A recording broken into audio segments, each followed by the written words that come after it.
Welcome to This Week in Intelligent Investing, where we examine timely and timeless investing topics to help you become a better investor. Enjoy authentic, unscripted discussion featuring Phil Ordway, Elliot Turner, and other thought-leading investors, brought to you by MOI Global. And now, here's your host, John Mihaljevic.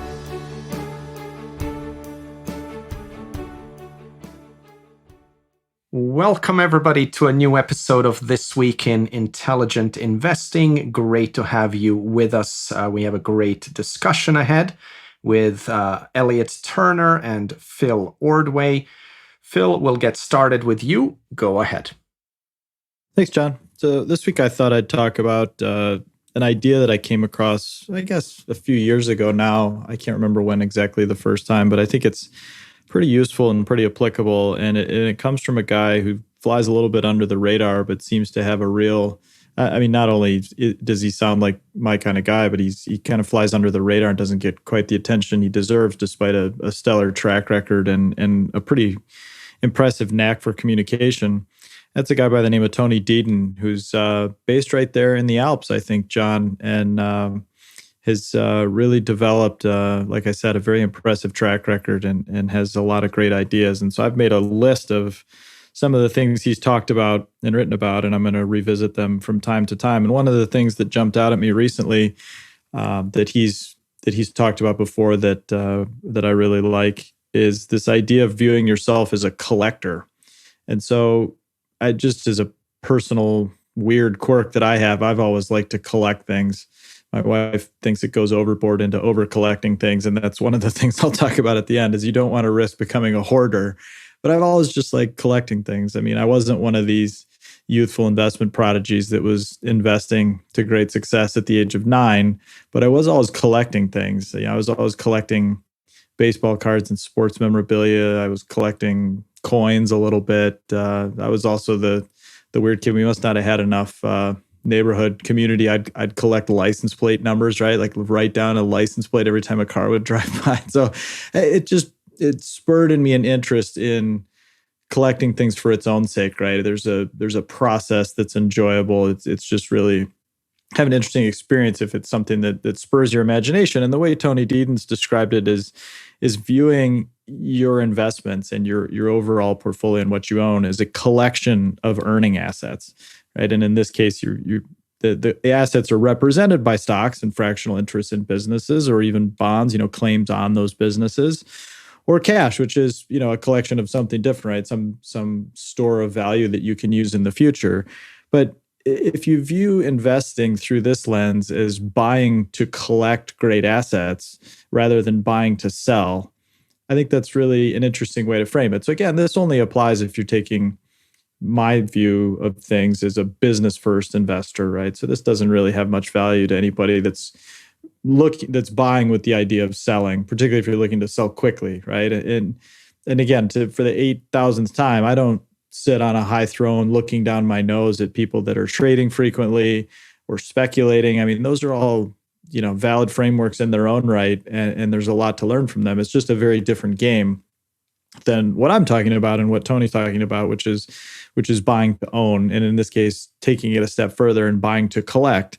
So it marries somewhat with the idea of punch card investing, which of course Buffett's talked about. But the problem I have with that is that I think punch card investing gets taken too literally sometimes. I mean, Buffett's talked about having 20 punches, and then you get a lot of people that get tied up in the semantics of that, and they think that Buffett's a hypocrite because he certainly used more than 20 punches, or it's just, very few people I think have the patience to view their investing life as just having 20 punches on the card. And of course, that misses the obvious point, right? Which is that you just need to be more selective and more discerning in your investment behavior and stop, applying the, throw spaghetti on the wall and see what sticks approach.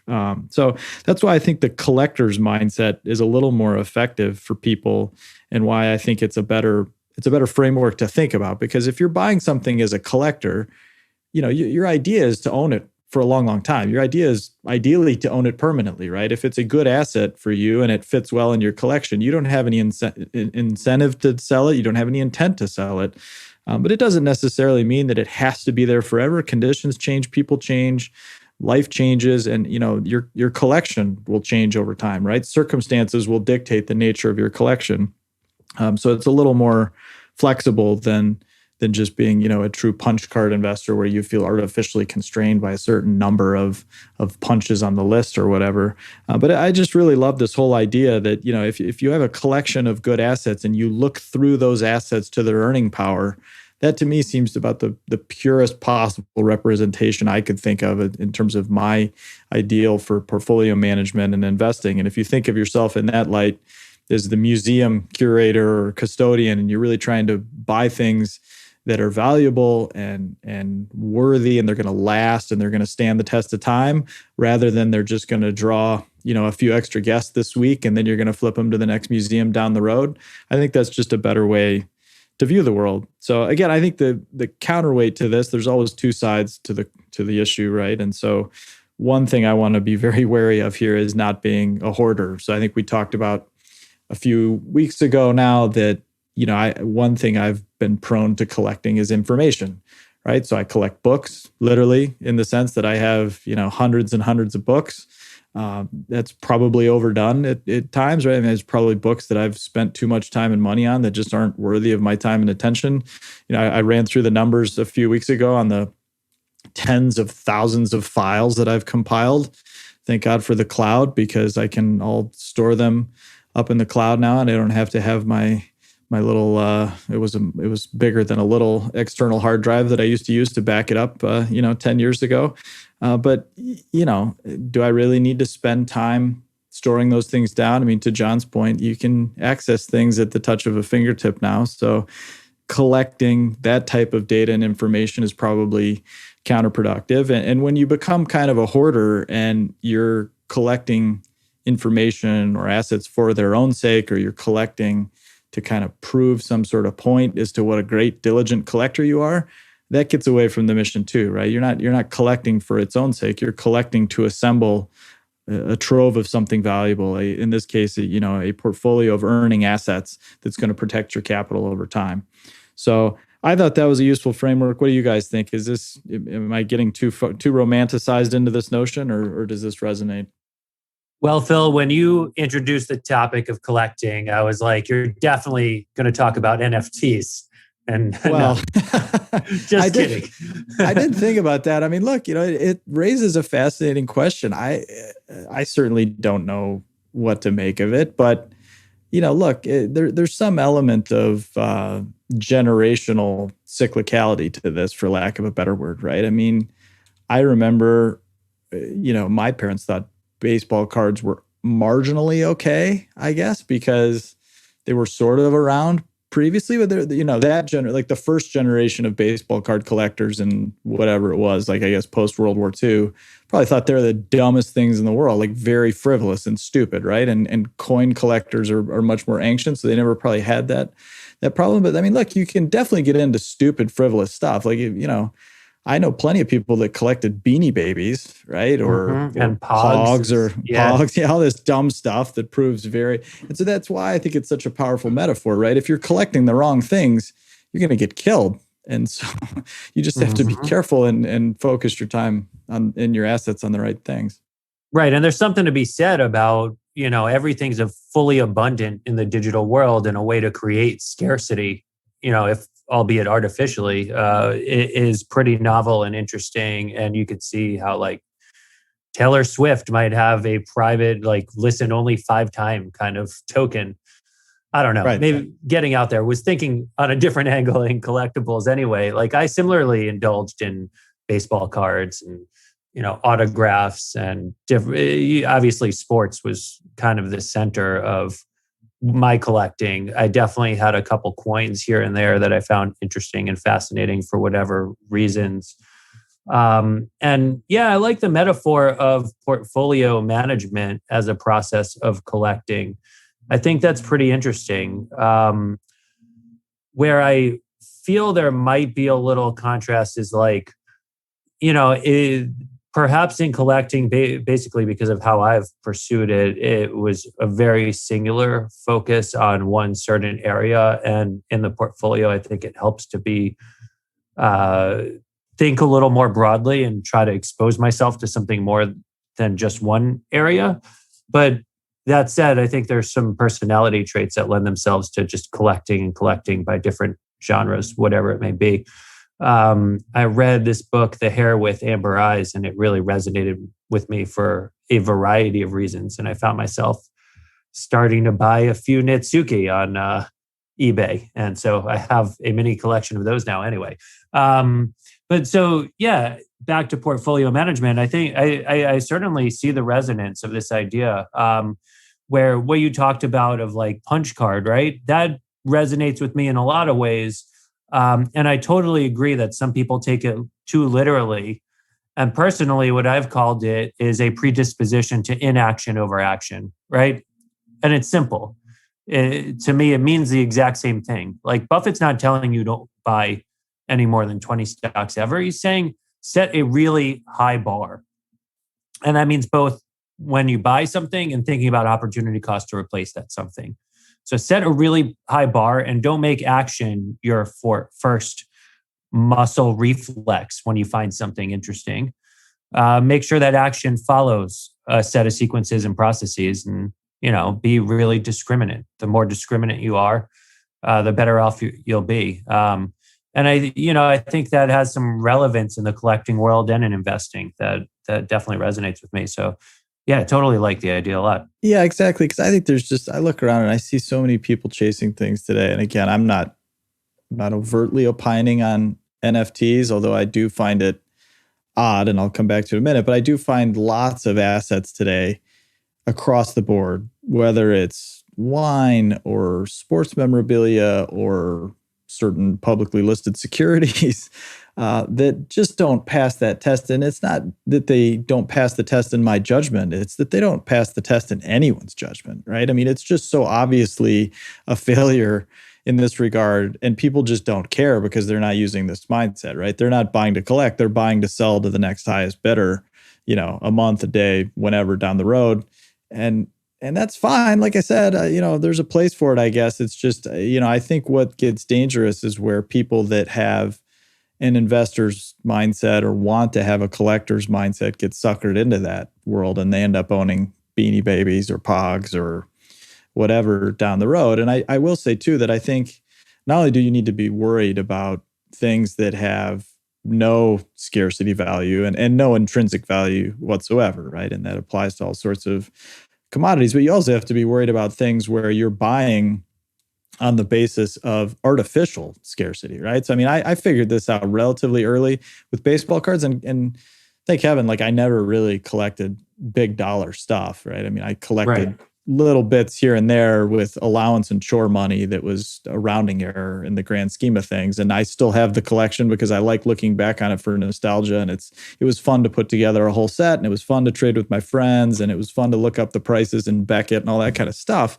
It wasn't a job or a financial burden or allocation like it is for some people. But then what ruined the sports trading card world, right? It was when Upper Deck and the other big guys in the industry sort of lost their discipline and flooded the market with too much supply, because anybody can buy the rights and print stuff on cardboard. And the same is true of these NFTs, right? I mean, there's nothing really stopping this from just flooding the world with assets. I mean, you brought up the music thing, which is interesting because a friend of mine ran the auction company when Wu-Tang sold that album about 4, 5, 6 years ago now, I guess it was, where it was an album that Martin Shkreli ultimately bought and had to give back when he was indicted and sent to prison.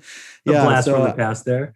Yeah, so I was actually in the room when like little snippets of it were played, and it was cool. And look, they're a big time act, and they can do whatever they want. And there is value in an album that they came together and produced that can't be listened to by the broader public. I don't know if that'll really stay under wraps forever.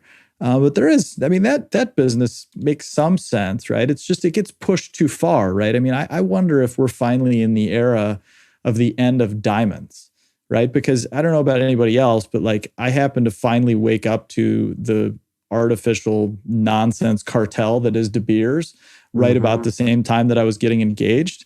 And so, of course, I was not about to skimp out on the diamond and disappoint my wife. But, it did kind of boil my blood that like diamonds are not scarce, and forget about all the ethical implications of the industry, but it's really a nonsense thing.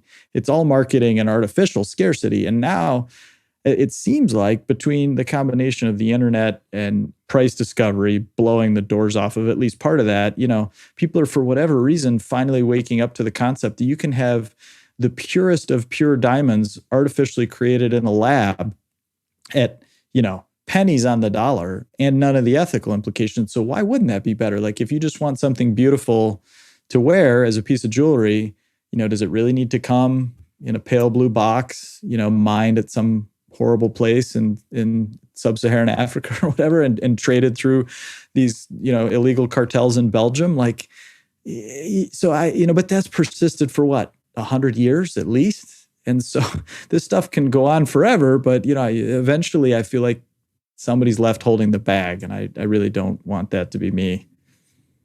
Yeah, that's one of the hard parts with it all, right? In the end, collecting, and I think that's part of where, it's hard to truly draw the analogy to portfolio management, but collecting, you are playing the Keynesian beauty contest if you want to flip something. Yeah. If you want to get out of it, if you want to like monetize it in some sort of way. But like you see all these pitches nowadays of like art as an asset class has returned X amount, or sports team ownership, which we talked about last week, right? Non-cash flowing asset, but has beat the S&P over the last 30 years. That's a form of collecting. Sports teams, at least, the scarcity is somewhat real, though obviously you see an impulse to kind of decrease the scarcity when the leagues need some money, because that's an easy way to kind of tap into that. So you definitely get some interesting effects that come into play. I wonder, like generationally, what collecting is going to be like as more of the world and more of the younger generation grow up entirely in the digital realm. Like if certain physical things will have more value because of that, or if it'll just like make it entirely fleeting in value. I don't know. I wonder. Yeah. I do too. And, look, this is one of my great questions. I mean, I'm actually somewhat shocked that we've spent so much time on this podcast not addressing cryptocurrencies, but it's one of the great questions I have about it, right? I don't know how many people that own Bitcoin or any of the cryptocurrencies have actually dug into the original principles behind it or read Satoshi's original white paper or whatever, but it's just not clear to me that supply is going to stay constrained forever.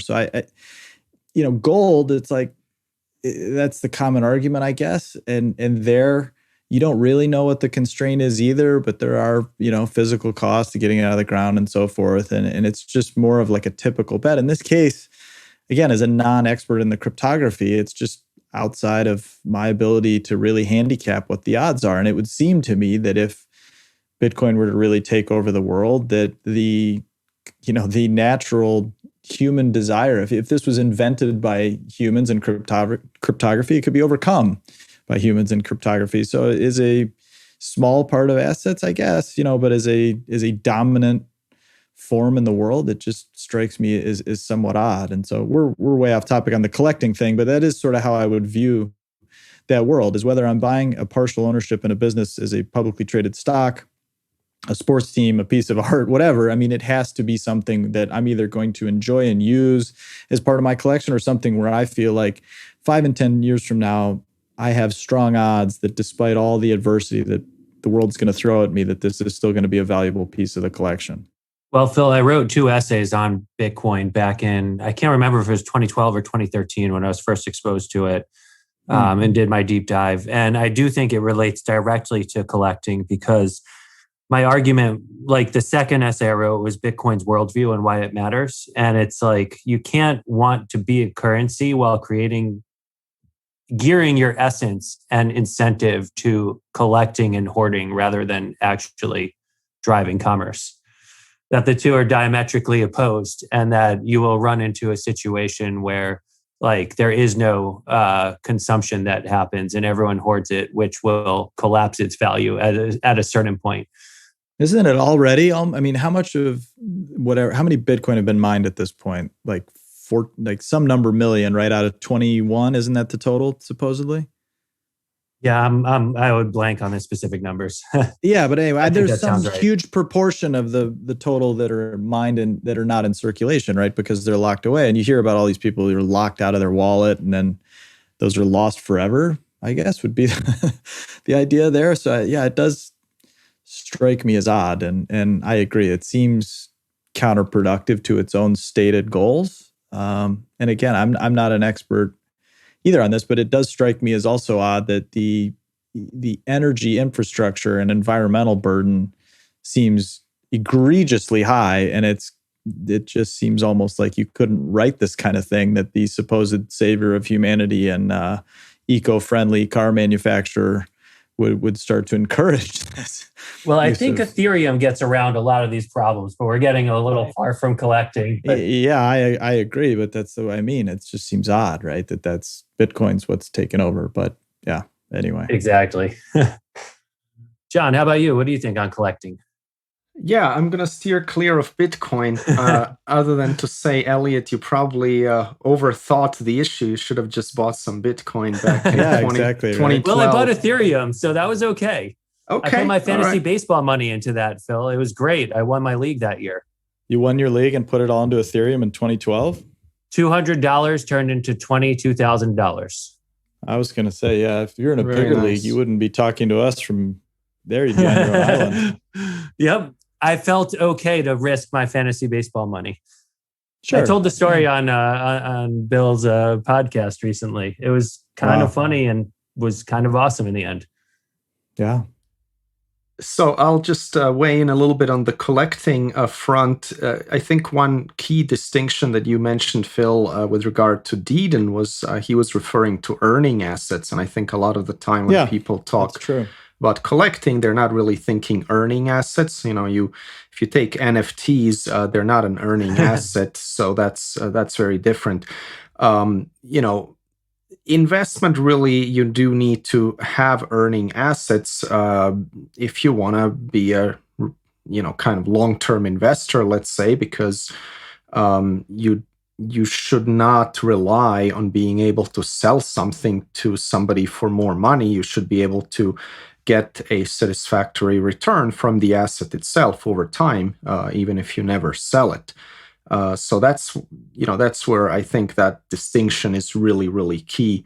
I would just say, one area where I kind of depart from that a little bit is, I think if you only think of investing as collecting earning assets, you're basically going to become a business analyst, almost too exclusively a business analyst rather than a business analyst and a financial analyst. I feel like if you're both, then occasionally you're going to find mispricings that exist more from a financial standpoint, and those maybe play out over a year, over 2 or 3 years, but they're not really collecting forever kind of things. Whereas if you want to keep things forever, then you don't want to pay some ridiculous valuation, but you are going to be much less concerned about the valuation than the business itself. So I think, people who feel like part of their edge is in being a financial analyst don't necessarily need to be just kind of have just the collecting mindset. And but I do think that where 99% of people in the market, and I'll include myself in that, is where we really struggle is to not trade too much. I think almost everyone trades too much these days. So that's why I really love the metaphor of collecting, because we all need to be pushed more in that direction of inaction that Elliot was talking about, kind of not let the market suck you in to buying something. I mean, I know I get tempted almost daily when I see something on my watch list have a big down day on no news. I'm almost tempted to buy a little bit, and so it's a good metaphor in that sense, for sure. Yeah, I agree, John. By the way, I wasn't trying. This is why I was trying to disclaim that this was the one and only truth. I mean, I agree. You have to be some combination of financial analyst and business analyst. And as I've said many times before, I do think you need to decide if you're going to come at it from a business first or a security first angle or lens, but that it's business first, not business only. And so you're totally right. I mean, you have to consider those other factors, and there's nothing wrong. In fact, it can be just fantastic to buy something and hold it on a much shorter time horizon. But again, just for me personally, the way I'm trying to generally deploy assets is to avoid mistakes and ensure a good or decent long-term result. And so there are inevitably going to be times where I make mistakes. There are inevitably going to be times when the world or the market goes against me. And so by taking this collector's lens to things, it ensures that if something goes wrong temporarily, if I have to wait longer than I thought, I still won't get a disastrous outcome. So I think that's been the primary use of it from my end. Terrific. Great. Well, thanks, guys. Let's move on to Elliot's topic of the week. Sure. Thanks. Yeah. I want to talk about investing by looking at the unit economics instead of the aggregate economics of a business. So, obviously every quarter here in the US, companies go through earnings season, they report their numbers. By and large, I mean, not by and large, but, they give you the three statements, and then companies will give you certain KPIs, right, that they think are key for understanding their business. But mostly what we get to see is just an aggregated picture of the company's performance. We don't see the specific picture. We don't see what an actual transaction or like piece of business looks like with this company. So in some subscription companies, it's quite easy to figure it out. For example, you'll know that a customer spends $100 a month. They have this number of customers. They have this gross margin. And you could basically say, I know exactly how much this company earns per customer. But in other cases, it's not necessarily so simple. So you have to be a little more creative, or you have to be, a little more persistent in trying to pick through the aggregated picture to get a smaller picture. And so, the specific tools you have could be several, but importantly, sometimes the first question is like, what is the unit that you want to focus on in this business? It could be more than one thing. I'll give an example of that, which is, in Naked Wines, which I've mentioned a couple of times. To me, when I look at it, they have two separate unit economics that we need to know, which is one, they talk a lot about customers and the LTV of their customers and the customer acquisition cost, right? So what we want to know is what each individual customer is worth. To do that, we have to know the average lifespan of a customer. We have to know the gross margin and the actual operating costs that go against that customer. So typically, in this case, you'd be talking about the fulfillment cost. You'd have to know how frequently per year a given customer purchases a case of wine. All these things to break down and specifically understand what one individual customer is worth. Now, the other unit economics that we'd want to know in a company like this would be about what one shipment is worth to the company, right? How many bottles they ship in each shipment, how much each bottle costs for the company, and how much each customer pays for each bottle, what the fulfillment costs are and distribution costs and other fixed costs they have to run against it are. And so, unless and until you could get a clear picture of how to account for the given units, it's really hard to have an understanding of what a company's worth. And the reason why I'm talking about this is a lot of times I'll see people say things like, oh, this thing's cheap. It trades at, like a 6% free cash flow yield. And, they've grown earnings this amount. And all these things are good and well. I think it's helpful, and that's a good screening process. But if you really want to get to understand what the business is and pass that inflection from just being a stock analyst to a business analyst, you have to understand and get a deeper appreciation for, what the unit economics are. And, I think it's a fun and informative exercise. The more you do it, the more you'll start seeing and start appreciating things and start getting a sense for, even some companies that might not look cheap on an aggregated basis might actually be very cheap if you account for them on a unit basis. I talked about the Nick Sleep letters in one of the early podcasts that we did together.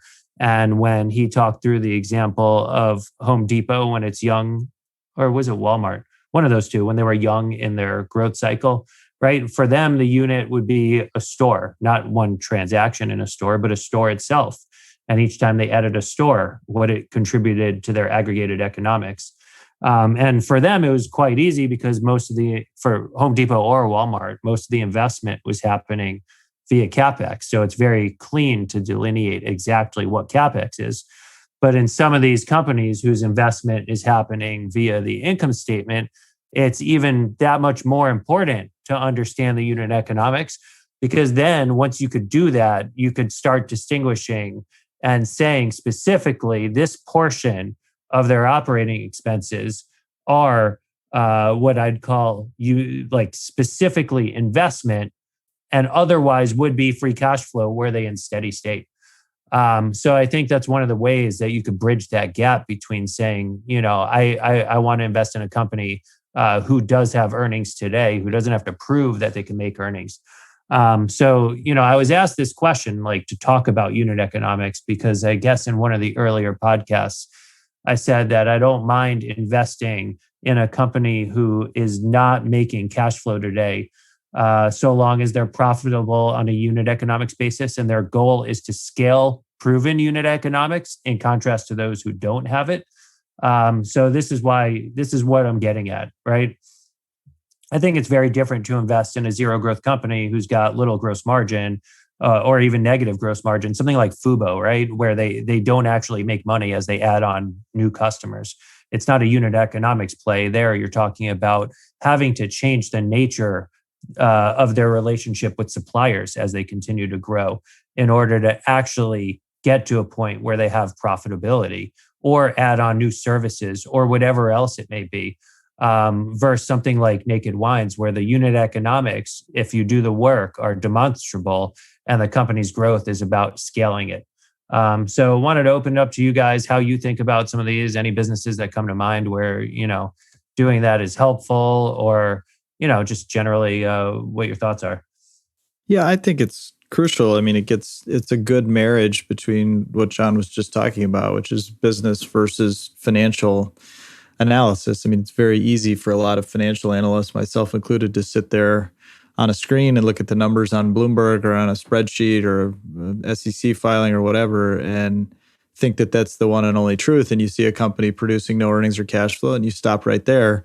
And as you said, that can be completely backwards and really stupid. So I've tried to train myself out of that over the years and I've gotten far better at it. I think the way you framed it is perfect, actually, which is that if you can do the work and be really comfortable that the unit economics make sense and that each dollar spent to acquire a customer and put it into your business, is a dollar well spent, and that you have an advantage relative to everyone else and that you're exploiting that advantage intelligently, you don't need to stop right there, but that should be enough in a lot of cases, right? To really get you excited and to, spur a good investment case. So that's great. And, I think the issue I have, or the danger or the potential danger here, would be that, that spurred many of the best investments that we can all cite off the top of our head, right? I mean, whether it's Walmart and Home Depot, which you just talked about, where they actually showed company level aggregate losses and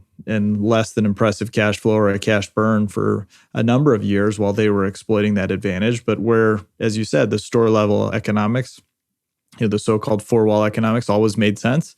That's great. And, those were some of the best opportunities of all time. Amazon is certainly a well-cited example of that. The problem I have is I've seen an increasing number of companies as the wolf in sheep's clothing in this world, where they're talking the talk and trying to convince people that their tortured math and adjusted in air quotes, unit economics makes sense when they really don't, or where the unit economics might make sense, but they're going to take so long to play out that I think it just becomes increasingly difficult. So, in the case of, Amazon's actually a bad example, right? Because they always produced enough cash flow to self-fund, and the cash flow was pretty obviously there. And you had, some really smart people just diverting it into things that they thought were worthwhile. And so it really wasn't, I don't know, but it's different than, something like a store or Naked Wines or something where it's a little bit more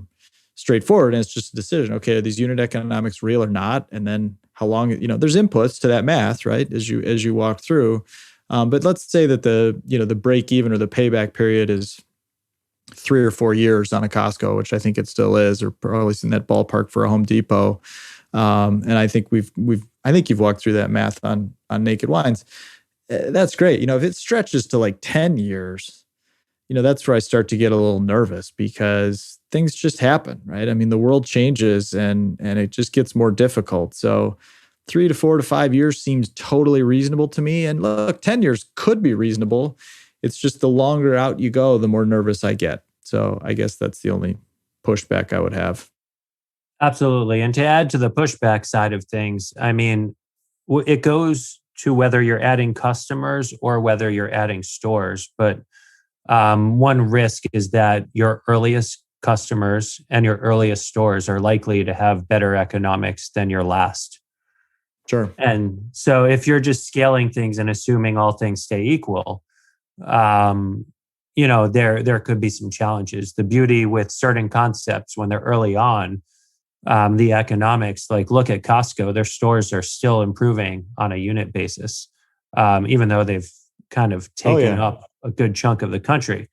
So I think it's important to try to distinguish between those that do have that opportunity to improve the economics. I gave I think my MOI Best Ideas presentation when I did PayPal and Roku was titled Improving Unit Economics, right? Because each was reliant on deepening the engagement of their customer base, whether it be making more payments at PayPal or watching more hours per household at Roku. But the risk is definitely that as you scale up your base, you're getting less good customers or less good economics at a store. I don't know, when you put a Starbucks across the street from another Starbucks, which happened near my good old 8th Street apartment in Manhattan, you'd have to think that one erodes the economics of another at a certain point. That's actually a good one. I apologize for forgetting who I was just reading about something pertaining to Starbucks. The growth rate that Starbucks achieved in the 90s was just absolutely insane. But I think that's one of the other pushbacks that I would offer is that, well, there's 3 actually. One is what you said, which is basically cannibalization, right? That, the second customer is not nearly as good as the first. And if you push that too far, you can start eating your own lunch and it can turn into a problem. The second would be that because this works, or in cases where it does work, I think it actually becomes pretty easy to convince yourself to go too far, right? So even Starbucks, as enormously successful as it's been over several decades, has had some pretty painful retrenchments where they've had to close stores and lay off people.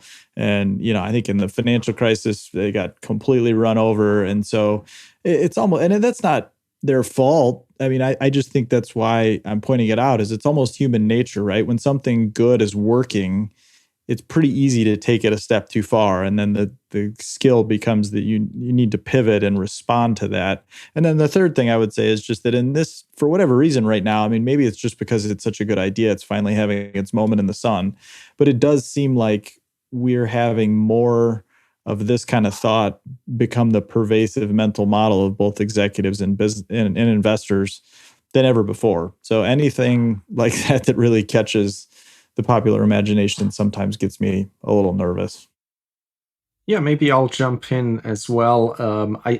I love the approach, Elliot. I think if done well, it can really unearth some huge long-term winners.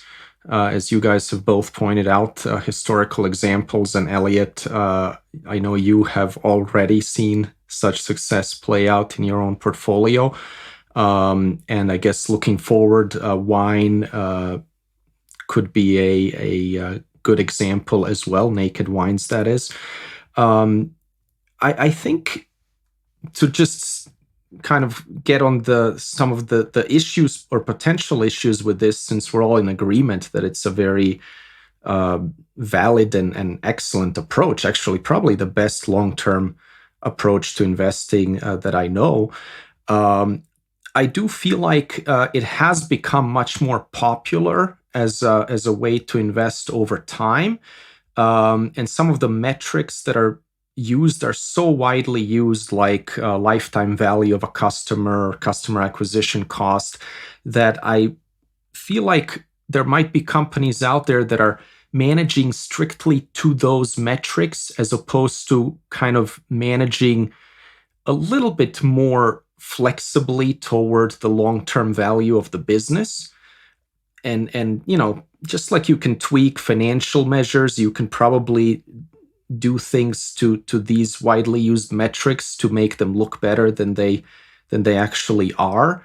So that would be one concern. Another concern is just how many companies actually provide the granularity of data that's needed to develop confidence in this kind of approach. I looked at Naked Wine's financial disclosures, and they're absolutely terrific. I mean, they basically do the work for you. It's really nice. And I don't know if they give all the formulas for all the metrics that they show, but that would be certainly very helpful.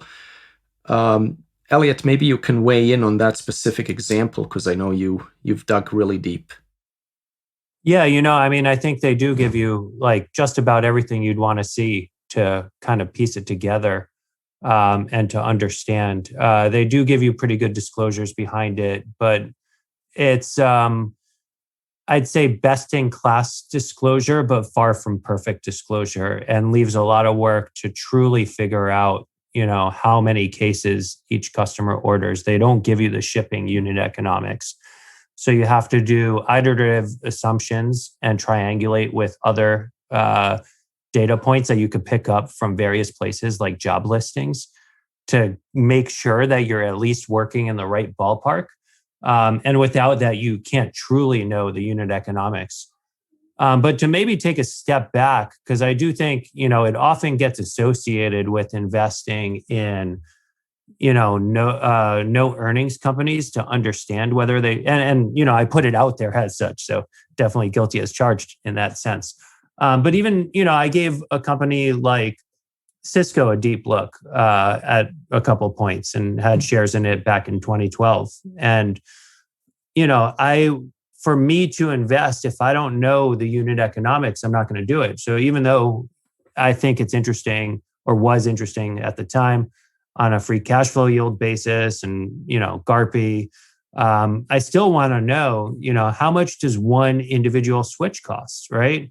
What's the margin again on this? How many of these do they need to sell a year to get to their revenue in that particular segment, right? So I think it's just still, maybe if there's one thing I'd hope people take away, it's like understanding what the most basic unit of account in each business in your portfolio is and how it works. Like whether it be the airplane with one flight and knowing, how many seats they have to fill to break even for the amount of gas they're going to consume on that flight, right?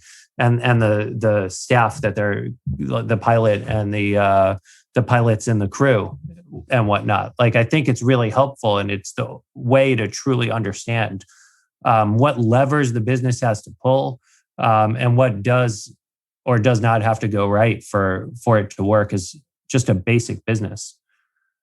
Yeah, I think to keep it simple is a great idea. And I think you're right that if you sit down and you can't say to yourself, here are the 1 or 2 or 3 KPIs and unit level economic measures that matter to this business, you don't know what you own. And likewise, I always hate thinking that regulation is the answer to anything. But in the world where so much disclosure is prescriptive and there are regulations in place, it still boggles my mind that it's never been a part of the SEC's framework to require, just as Sarbanes-Oxley requires CEOs to certify the financial results under GAAP, but allows them to pump out 1 million adjusted metrics that have no bearing in reality.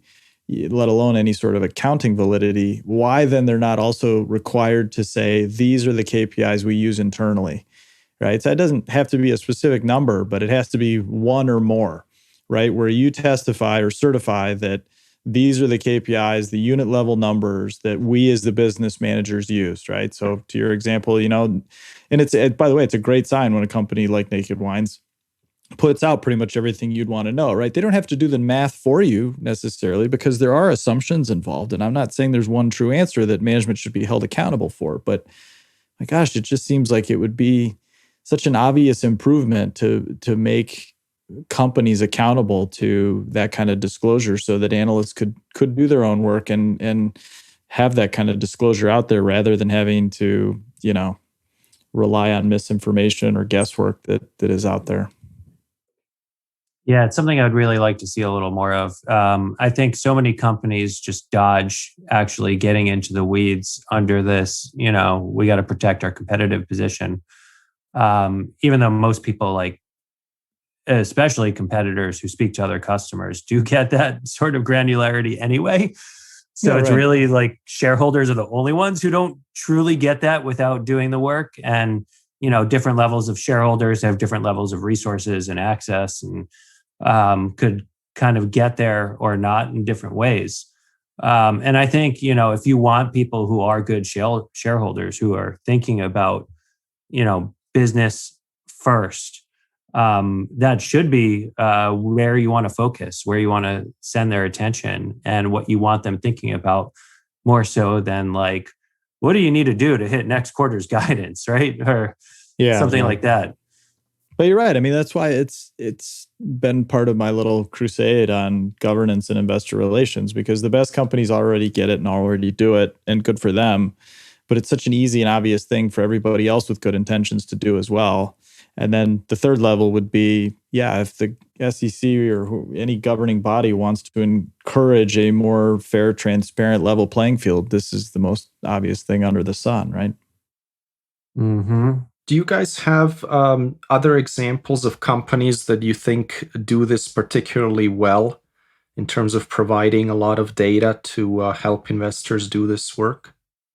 Well, look, I mean, Elliot called out the airlines without a trigger warning, but I'll take that bait. And look, I actually think they did a very poor job of engaging with shareholders the right way for the most part, with some limited exceptions. I think they were way too focused on monthly variance and quarterly variance and quarterly data and playing the short-term game of who's going to hit the number this quarter and who's long and short based on this or that. I mean, I think they did not engage their owners in a productive way, but I think they did do a good job of disclosing all the unit economics that you would care about. And partly that's because they have to, I guess. I mean, back to my point about regulation. I mean, the BTS data, discoverable through the Department of Transportation here in the US has copious numbers reported every month. And so that data is all out there. And the airlines have done a good job, to Elliot's point. I mean,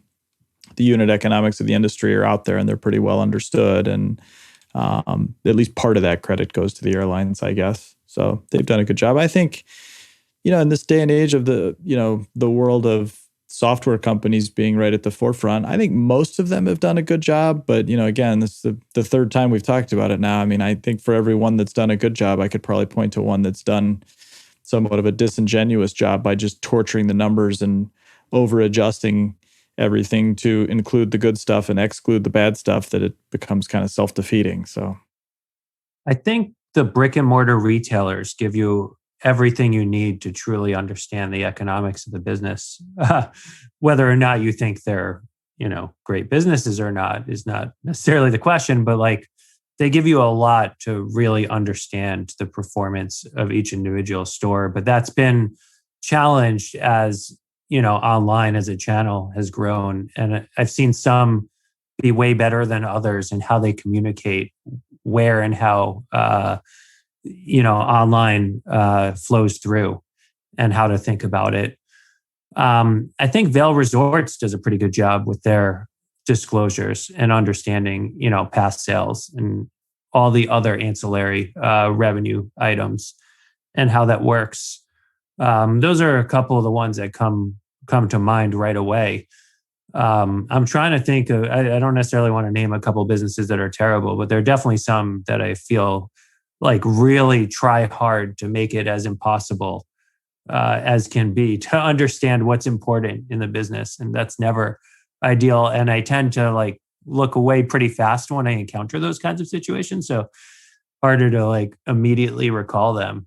But I do think that's a good filtering process, right? Those that do and Absolutely. don't give you anything viable to work with.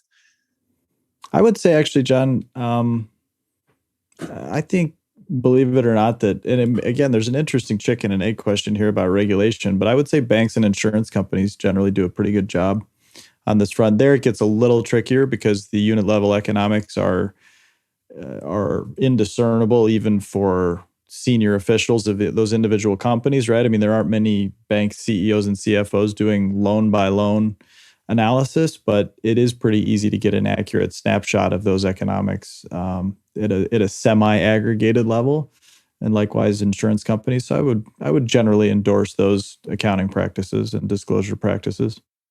I think some of these like e-com and software companies would like, they give pretty good disclosures to find out exactly what their average customers like. I've been like hitting the walls of a couple of them being like, tell us what the difference between your most engaged decile and your least engaged decile looks like. Like, give us the picture of what the best and the worst look like. And let us try to do some work on figuring out if the average will evolve toward, which one has the gravity. I think some of them do a disservice, like PayPal in particular, from the earliest day as a public company. I was like, if they told us what their most active and engaged decile of users looked like, I think the stock would be much more valuable than people realize, because those specific cohorts are just so much more valuable than the average. And, there's some companies where your top 10% of customers are inevitably going to drive like, we call it Pareto efficiency. So top 20% of customers are going to drive 80% of the economic value of the whole business. And, I think there's certain cases where you'd really want to know if that is or is not the case. And in some cases, that's actually like power to the business that's that much better. Like they have that much opportunity to get the other, the 80% of customers who don't drive value into that camp. And for some businesses, it's actually like really dangerous because they tell you they have this huge customer base. But really, 1 in 5 users drives all the value, and they might not be quite like in some cases, the most active users are perhaps the most likely to churn as opposed to the opposite. So there are interesting quirks when you get presented this like agglomerated pool as opposed to like cohort information. Yeah, it's interesting. I think you raised a good point that there are plenty of businesses that could juice the stock or, less commonly, I guess, depress the stock based on what they choose to highlight or choose to disclose. And there's not a good way around that other than doing your own work and thinking about it. So that's a tough one. Well, great. Thanks so much, guys. Two terrific discussions. I hope everyone listening enjoyed this episode as well. I would just draw your attention to the bonus episode we released a few days ago, where Elliot spoke with Evan Tyndall. Do you want to, Elliot, give just a quick summary of that?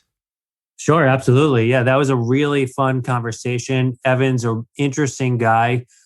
Professional poker player turned portfolio manager. So, talking about his experiences and lessons from the poker world and how that knowledge ports to the investing world. And I think there's like a great story, great overlap. And Evan talks about some of his specific investment experiences in Facebook and Apple. Like the real meat of the conversation, I think, also was on this growth versus value debate and Evan's contribution to that, and how he's thinking about it. And then lastly is a pitch on this Canadian cable company, Cogeco, which is a unique value situation out there right now today. Had a lot of fun talking with Evan, and I think you'd all enjoy. Yeah, so definitely go check that out if you haven't already. Take care, everybody, for now. Elliot, Phil, thanks. Talk to you next week. Thank you for listening to This Week in Intelligent Investing, brought to you exclusively by MOI Global, the research-driven membership organization. Learn more at moiglobal.com.